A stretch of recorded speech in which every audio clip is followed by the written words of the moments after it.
Saya Nah, coba sederhanakan. Yang pertama itu begini.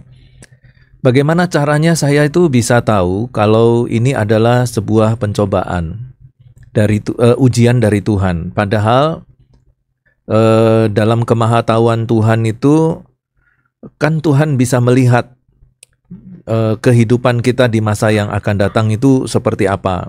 Tapi ternyata ketika seorang berada di dalam pencobaan, dia berada di dalam penderitaan hidup yang tidak pernah selesai-selesai.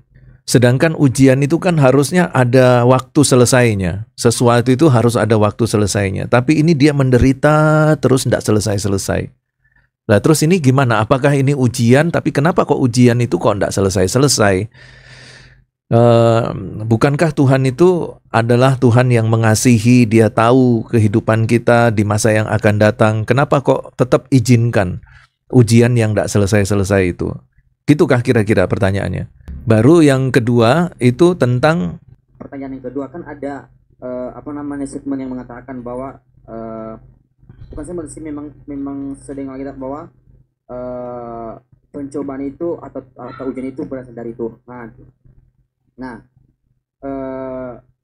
bagaimana dengan ayat yang ke-13 ini yang mengatakan apabila seorang dicobai itu jangan ia berkata itu pencobaan dari Allah, melainkan dari si iblis. Nah, sedangkan statement yang mengatakan ini pencobaan itu datang dari Allah untuk menguji kualitas iman kita. Nah, bagaimana titik tolaknya? Oh ya, oke. Itu.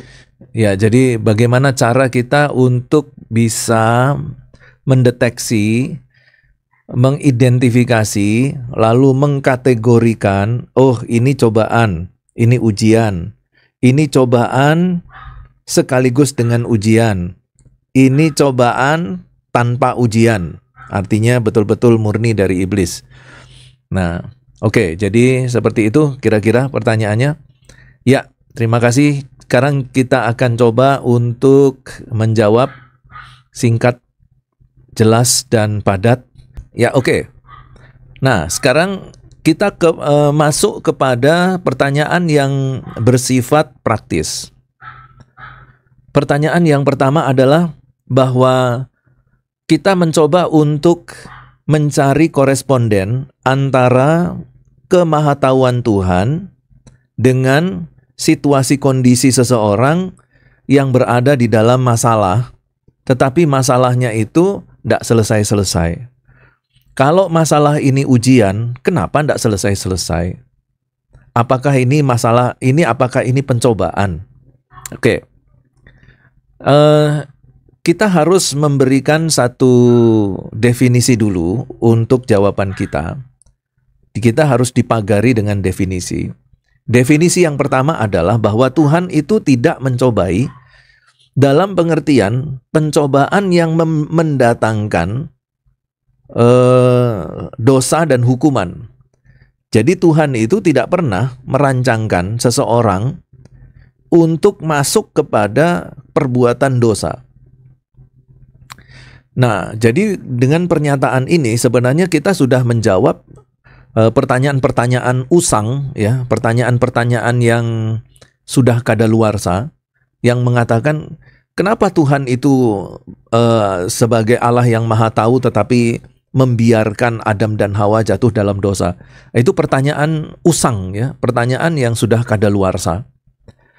Tetapi bisa dijawab dengan jawaban tadi, bahwa Tuhan itu tidak pernah merancangkan mencobai seseorang untuk membuat orang itu berdosa. Itu sudah jelas ya di dalam pernyataan yang Alkitab dalam Yakobus 1 ayat 12 dan 13 itu sudah jelas katakan demikian. Ya, atau kita baca lagi lah sekali lagi ya. Yakobus pasal 1 ayat yang ke-12 ayat 13. Apabila seorang dicobai, janganlah ia berkata, pencobaan ini datang dari Allah. Sebab Allah tidak dapat dicobai oleh yang jahat, dan ia sendiri tidak mencobai siapapun. Tetapi tiap-tiap orang dicobai oleh keinginannya sendiri, karena ia diseret dan dipikat olehnya. Nah, jadi di dalam beberapa pernyataan dari para teolog yang saya baca, intinya begini, bahwa Tuhan itu tidak akan pernah melakukan sesuatu yang berkaitan dengan pencobaan ini yang akhirnya membuat seseorang itu jatuh di dalam dosa. Jadi seperti itu intinya. Karena itu dikatakan di dalam ayat 13, ia sendiri tidak mencobai siapapun. Karena pencobaan tadi menurut Freiberg ada pencobaan yang dipakai untuk membujuk, merayu orang untuk berbuat dosa. Ada jenis pencobaan yang seperti itu, ya, menurut Freiberg. Nah, sekarang pertanyaannya, bagaimana dengan kasus di mana ada orang yang dalam kehidupannya itu menderita terus, tidak pernah bahagia, selalu hidup di dalam kesengsaraan? Apakah ini ujian Tuhan? Kenapa ujian Tuhan itu kok enggak selesai-selesai? Jangan-jangan ini pencobaan atau apa ini namanya? Ya, bukankah Tuhan itu mengasihi kita? Bukankah Tuhan itu tahu masa depan kita? Kenapa kok seolah-olah Tuhan membiarkan kita berada di dalam situasi pencobaan yang enggak selesai-selesai? Oke. Nah, kalau kita melihat kasus seperti ini, ada banyak hal yang menyebabkan seseorang itu berada pada situasi kondisi di mana dia terus-menerus menderita. Yang pertama, ada orang yang hidupnya terus-menerus menderita sampai mati. Ada. Di Alkitab juga ada. Siapa dia? Lazarus. Ya, jadi Lazarus ini hidupnya sebagai pengemis yang terus-menerus berada di sekitar rumahnya orang kaya. Bahkan untuk makan saja, Lazarus itu harus mengais-ngais sisa-sisa makanan orang kaya yang dibuang. Dan kemudian Alkitab mengatakan bahwa Lazarus ini kemudian mati. Jadi Lazarus ini belum sempat jadi orang kaya, tapi dia sudah mati. Artinya bahwa dalam seluruh kehidupannya, Lazarus ini dia berada di dalam kehidupan yang penuh dengan penderitaan. Tetapi kalau kita melihat di dalam konteks berikutnya, dalam paragraf atau dalam perikop ayat-ayat berikutnya, kita tahu bahwa Lazarus kemudian dibawa kepada Firdaus, dan di sana ia duduk di pangkuan Abraham.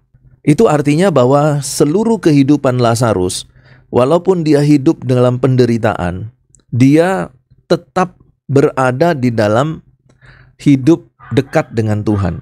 Nah, lalu bagaimana dengan penderitaan itu? Nah, inilah yang harus kita pahami, bahwa tidak semua penderitaan itu, tidak semua penderitaan itu berasal dari kesalahan, berasal dari dosa. Tidak semua penderitaan itu berasal dari iblis. Tetapi ada orang-orang tertentu yang di dalam kehidupannya itu selalu diwarnai dengan penderitaan demi penderitaan. Tetapi ternyata bahwa orang yang seperti ini adalah orang yang dikasihi Tuhan. Karena itu dari sini kita bisa belajar bahwa kita tidak boleh mengukur keadaan status kerohanian seseorang itu berdasarkan materi atau status sosial atau status kehidupan dia. Itu yang pertama. Yang kedua, mungkin kita mengatakan, Pak, bukankah Lazarus yang Bapak sampaikan itu adalah satu perumpamaan? Bukan peristiwa yang terjadi, tapi itu adalah satu perumpamaan. Kenapa kok perumpamaan itu dijadikan alat ukur? Padahal sebenarnya orang yang menderita terus-menerus itu kan bukan perumpamaan, harusnya fakta, Pak. Oke, sekarang saya coba ambil yang fakta. Di dalam Alkitab ada fakta yang menjelaskan tentang seorang yang betul-betul hidup di dalam penderitaan, tetapi yang mengasihi Tuhan. Nah, pada waktu Tuhan Yesus bersama dengan murid-muridnya di satu tempat kompleks bait suci yang disebut dengan pelataran wanita. Di dalam pelataran wanita itu ada beberapa tempat untuk persembahan, kolekte. Jadi ada kotak-kotak yang kalau tidak salah itu entah 7 apa 12 ya. 12 buah itu. Nah, biasanya masyarakat Yahudi, bangsa Israel itu mereka memberikan persembahan itu, memasukkan uang mereka itu ke kotak-kotak persembahan. Tetapi kotak-kotak persembahan itu bukan di dalam bait suci, bukan. Dia masih di pelataran. Pelataran itu halaman. Nah, halaman bait suci itu ada 2. Halaman dalam, yaitu adalah halaman utama. Halaman dalam ini, di dalam halaman yang bagian dalam itu terdapat berbagai macam aktivitas upacara kurban. Ya, kurban sembelihan, kurban bakaran, ya, baik itu anak domba, burung merpati, lembu, sapi, kambing, semua dilaksanakan di dalam pelataran dalam. Tetapi ada juga yang disebut dengan halaman luar atau pelataran luar, yaitu halaman yang kedua dari bait suci. Itu yang disebut dengan halaman wanita, pelataran wanita. Nah, di pelataran wanita inilah seringkali Tuhan Yesus ada di situ bersama dengan murid-muridnya. Karena disitulah juga tempatnya orang-orang Yahudi, para ahli-ahli Taurat, guru-guru agama Yahudi mengajarkan murid-muridnya di situ. Tuhan Yesus juga di situ juga mengajarkan murid-muridnya di situ juga, di pelataran wanita. Nah, pada saat Tuhan Yesus mengajar, Tuhan Yesus melihat ada seorang janda yang miskin. Janda miskin ini kemudian diperhatikan oleh Tuhan Yesus, kemudian diteliti, dicek apa yang dilakukan oleh perempuan janda miskin ini. Lalu Tuhan Yesus melihat janda miskin ini memberikan 2 peser dari uang yang dia miliki. Lalu Tuhan Yesus katakan, mana yang lebih banyak memberi? Orang-orang kaya itu atau janda miskin itu? Tuhan Yesus kemudian katakan bahwa janda miskin ini memberi jauh lebih banyak dari semua orang-orang kaya. Sekalipun yang dia kasih itu cuma 2 peser. Nah, setelah saya cek harga dari nilai dari 2 peser, itu 1 peser, 1 koin itu kalau dirupiahkan sekarang itu kurang lebih 1.740 rupiah. 1.740 rupiah. Tidak sampai 2.000. Jadi kalau 2 peser itu sekitar 1.500-an, kurang sedikit. Ya, 1.500 kurang sedikit. Itu 2 peser. Jadi itu persembahan yang dikasihkan oleh janda itu. Dan setelah saya selidiki di dalam bahasa Yunaninya, saya kaget. Kenapa? Karena perempuan janda ini memberikan 2 peser itu bukan 1 kali saja. Jadi ternyata dia terus-menerus melakukan itu. Dan setiap kali dia melakukan itu, entah bagaimana Tuhan Yesus juga ada di sana. Jadi janda miskin ini pada waktu dia memberi 2 peser itu bukan pertama kali dan terakhir kalinya. Artinya satu-satunya lah yang dia lakukan saat itu dan dia tidak pernah lakukan lagi. Bukan itu artinya. Di dalam bahasa Yunaninya, dalam tensisnya, di situ dikatakan terus-menerus, berulang-ulang tuh janda miskin itu melakukan itu. Dan Tuhan Yesus berulang-ulang menemukan janda miskin itu memberi persembahan yang seperti itu juga. Itu artinya bahwa apa yang dilakukan janda miskin ini itu terjadi sudah lama. Sudah lama. Artinya apa? Dia betul-betul dalam keadaan miskin yang sudah lama. Nah, lalu saya cek miskinnya itu seperti apa di dalam bahasa Yunani.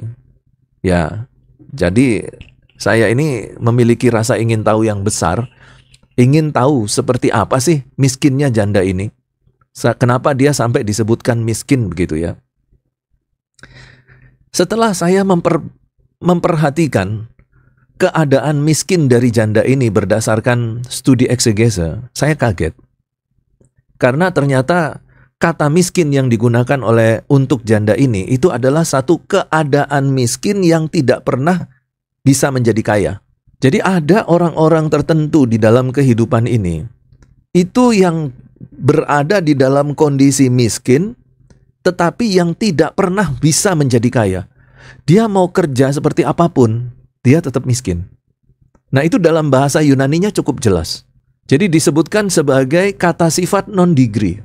Jadi kata sifat non-degree itu adalah kata sifat yang tidak pernah ada perubahan, perpindahan derajat dari yang sederhana menjadi dari yang rendah menjadi sederhana, sederhana menjadi biasa, lalu biasa menjadi menengah, menengah menjadi kaya. Nggak ada gitu. Jadi kalau kata sifat non-degree itu adalah kata sifat yang berhenti pada keadaan itu dan tidak bisa naik lagi. Itu artinya kalau ada orang menggunakan kata ada orang dalam keadaan miskin dengan menggunakan kata sifat non-degree, itu artinya dia terus-menerus miskin, tidak pernah jadi kaya. Tetapi apa yang dilakukan janda miskin ini? Dia hanya memberikan 1.500 setiap kali dia datang ke bait suci, dia kasih 1.500. Dan itu terjadi terus. Dan setelah dia kasih 1.500, dia tidak punya uang lagi. Nah, mari kita bayangkan keadaan janda miskin ini.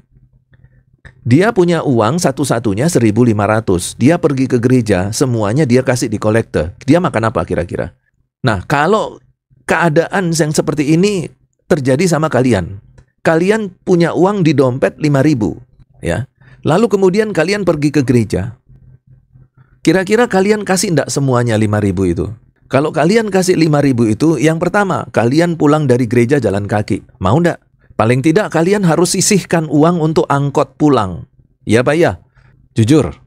Sisihkan angkot untuk pulang? Berarti sebelum masuk ke gereja, kalian beli permen dulu kan? Untuk bisa ada uang kembalian. Nah, jadi ada uang receh, sebagian kalian masukkan ke kantong kolektor, sebagian kalian sisihkan untuk angkot pulang. Ada enggak yang kalian punya pengalaman, kalian serahkan seluruh uang kalian kepada Tuhan, terserah nanti mau pulang naik angkot apa mau jalan kaki, enggak urusan saya. Yang penting saya kasih semuanya untuk Tuhan. Atau ini uang satu-satunya, jadi kalau kalian serahkan uang ini, malam tidak bisa makan. Besok apalagi, enggak tahu. Besok bisa makan apa enggak. Kalau mati, ya sudah mati sudah. Enggak punya uang sama sekali. Kira-kira mau kasih enggak semua uangnya? Jujur, tidak mau kasih. Tapi perempuan janda miskin ini, dia melakukan itu berulang kali. Tapi ternyata dia enggak mati-mati. Tidak ada dikatakan di dalam Alkitab, setelah janda miskin ini memberikan persembahannya, besok dia mati kelaparan. Enggak ada. Itu berarti bahwa setiap kali dia menghabiskan uangnya untuk Tuhan, untuk persembahan, Tuhan terus pelihara dia. Sekalipun dia tidak pernah jadi kaya. Tapi tidak masalah. Dia hidup di dalam kemiskinannya sebagai seorang janda, tetapi dia bisa memberikan yang terbaik untuk Tuhan. Bagi perempuan janda ini, itu sudah cukup. Itu sudah lebih dari cukup. Ya, kalau dilihat dalam konteks bagaimana janda miskin ini hidup dalam Tuhan, itu kita nggak ada apa-apanya ya. Kita masih harus berlatih dan mencontoh berkorban untuk Tuhan kepada janda miskin ini. Tapi itulah janda miskin. Sekarang pertanyaannya, Tuhan Yesus memuji janda miskin ini. Apalagi Allah Bapa di surga memuji. Kalau Tuhan Yesus sudah memuji janda miskin, Allah Bapa pasti memuji. Itu berarti bahwa kehidupan rohani janda miskin ini betul-betul mantap. Betul-betul mantap. Tapi pertanyaannya, kenapa dia tetap jadi janda miskin? Bahkan dalam bahasa Yunaninya sangat jelas sekali kata sifat non-degree, adjektifal non-degree, yaitu miskin yang tidak pernah bisa menjadi kaya. Dan ternyata ada orang-orang dalam situasi kondisi seperti ini.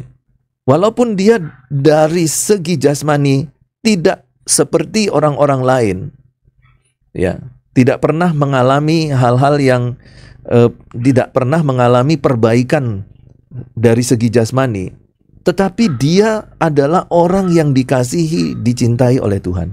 Dan orang-orang yang seperti ini itu sudah pasti sering mengalami apa yang namanya ujian, tetapi dia terus lolos. Dia terus lolos dan itu terus meningkatkan imannya.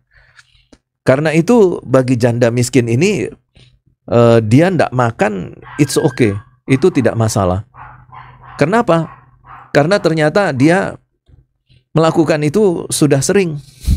Dan Tuhan Yesus sudah lihat terus itu. Nah, ada juga satu kondisi di mana ada orang yang mengalami kesulitan itu bukan karena Tuhan, tetapi oleh karena kesalahan sendiri. Misalnya saja dia tergolong orang yang malas. Ya, sebenarnya Tuhan sudah kasih banyak kesempatan, tapi dia namanya juga malas. Ya, akhirnya kesempatan-kesempatan yang Tuhan bukakan untuk dia itu akhirnya terbuang percuma. Dan dia tetap dalam keadaan miskin, dalam keadaan menderita. Bukan oleh karena Tuhan rancangkan dia seperti itu, tetapi karena kesalahan dia dalam menata kehidupan. Akhirnya dia seperti itu.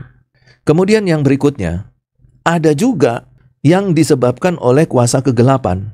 Ya, di masa lalunya ada orang-orang tertentu yang melakukan satu aktivitas di mana dia mengikatkan dirinya dengan kuasa kegelapan. Dan akhirnya dia, dalam tanda petik ya, seolah-olah seperti mendapatkan kutuk dari iblis, dari kuasa gelap. Jadi hidupnya itu seolah-olah berada dalam ikatan kutuk.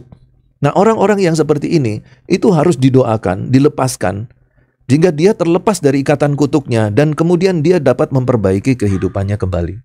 Nah, tetapi ada orang-orang yang mengalami masalah-masalah tetapi tidak temporer ya. Tidak permanen tapi temporer. Contohnya misalnya Ayub. Ayub dia dihantam habis-habisan. Anaknya 10 mati. Seluruh hartanya ludes habis. Tapi itu sementara. Dan kita tahu bahwa di mulai dari pasal 40 dan seterusnya itu Ayub mengalami perbaikan kehidupan. Dia dapat 10 anak lagi. Ya, kehidupannya kehidupannya normal kembali, bahkan lebih baik, lebih kaya dari sebelumnya. Ada yang seperti itu. Nah, jadi kalau kita memperhatikan dalam jawaban tadi, kita harus lihat kasus per kasus. Kalau ini dia menderita karena Tuhan memang merancangkan itu, maka terpujilah Tuhan karena berdasarkan itu nama Tuhan dimuliakan. Tetapi ada juga orang yang menderita oleh karena kesalahan sendiri. Ada juga orang yang terus-menerus menderita itu oleh karena kutukan dari iblis. Nah, dari situ kita harus mencari tahu penderitaan yang dihadapi oleh orang tersebut itu sumbernya dari mana? Dari kesalahannya sendiri kah? Dari iblis kah? Atau Tuhan izinkan itu terjadi? Kalau itu ujian dari Tuhan, pasti ada waktunya untuk ujian itu selesai. Ya. Dan setelah ujian itu selesai, itu biasanya kita akan mengalami perbaikan-perbaikan. Entah itu perbaikan hidup, perbaikan rohani, ataupun perbaikan kehidupan secara jasmani. Hidup kita diberi, Tuhan itu memberikan kepada kita kesempatan untuk mengalami perbaikan-perbaikan hidup. Tetapi kalaupun seandainya keadaannya itu seperti perempuan janda miskin yang menderita seterusnya, terus-menerus menderita seperti itu, maka itu pun tetap menjadi satu kebahagiaan. Bayangkan, dalam keadaan seperti itu terus-menerus sampai mati, Tuhan melihatnya itu adalah sesuatu yang luar biasa. Artinya Tuhan Yesus itu tidak pernah melihat kehidupan seseorang itu berdasarkan jasmaninya, apa yang dia miliki secara jasmani. Tuhan Yesus tidak memandang itu. Bahkan ketika seseorang itu kemudian menjadi kaya, Tuhan Yesus bertanya, apakah dengan kekayaanmu itu kamu bisa masuk ke surga? Kamu berusaha untuk jadi orang kaya, hidup mapan. Memangnya kalau hidup mapan itu kamu jamin kamu masuk surga? Lebih mudah seekor unta masuk ke dalam lubang jarum daripada orang kaya masuk ke dalam kerajaan surga. Itu kata Tuhan Yesus. Dan saya percaya semua yang dikatakan Tuhan Yesus, karena Tuhan Yesus dari surga. Dia tahu situasi kondisi surga. Tuhan Yesus tahu persyaratan masuk ke surga. Tuhan Yesus tahu apa yang menghalangi, penghalang terbesar masuk ke surga. Tuhan Yesus tahu. Tahu enggak penghalang terbesar masuk ke surga? Kekayaan. Makanya Tuhan Yesus bilang, lebih mudah seekor unta masuk dalam lubang jarum daripada orang kaya masuk ke dalam surga. Nah, sekarang saya mau tanya, Siapa di dunia ini yang tidak berlomba-lomba jadi kaya? Saya pikir di antara kalian pun, kalian juga punya impian. Setelah lulus ini, kalau bisa saya bisa jadi hamba Tuhan yang kaya. Hamba Tuhan yang kaya. Nah sekarang pertanyaannya, kalau ada hamba Tuhan yang kaya, sulit enggak hamba Tuhan itu masuk surga?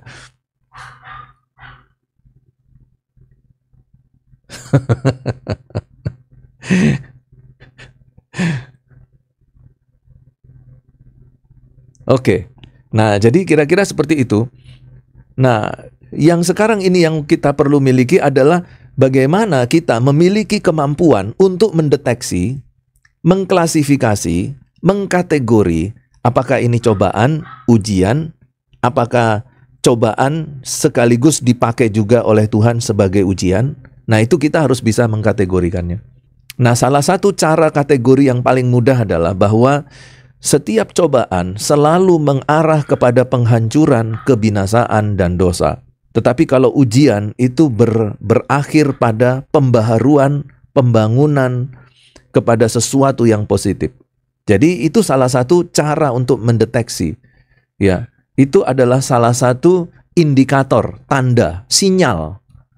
Apakah ini cobaan atau ujian? Lihat saja nanti, kira-kira ini mengarah kemana?